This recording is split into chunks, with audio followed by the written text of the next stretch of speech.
So from a preventative perspective, it really sheds some light on understanding your personality type, as well as understanding what your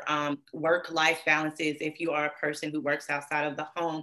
And, whenever you're practicing preventative emotional mental health, you're really kind of looking at how much are you pouring out versus how much you're getting in, and we helped our clients and our families to really create a collective care model versus self-care. Like self-care, I don't want to say it's played out, but it really is it hitting home for some people, because at first it was bubble baths and candles, and now it's like self-care is mental health care. But if you go to a counselor and there's a lot of work that you need to do, if you don't have the proper support because you're isolated or people aren't checking in or you feel judged, then you're not able to apply the self-care properly. So our collective care framework really helps to empower women to get out of that fear of feeling weak or vulnerable, or I don't want to ask for help, and to identify trusted people who can, support them in different ways, and where they can delegate different chores or, different tasks. Teaching and training people on how to support and love you.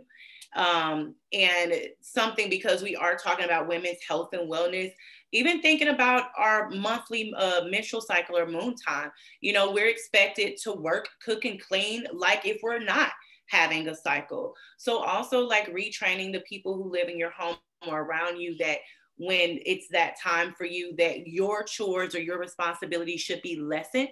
and you should be able to have collective care and delegation so that you can have your hormones and your emotional and mental balance there. And then whenever you do invest into your self-care to build up your mental emotional well-being,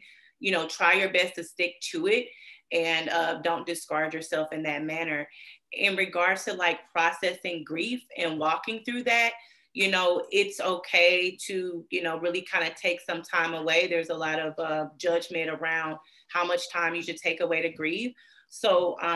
inviting people to provide food for you, inviting people to just hold space, but also joining a support group such as Mom's Group, where it's not a therapist or a provider that's trying to fix you, but where you can look and listen to other people, decide when to speak, and then be open to just some shared wisdom. So I do think that processing grief and stress through a mom's group or a support group is actually very helpful, and especially virtually, if you can cut off your camera if you're uncomfortable and then turn it on when you are.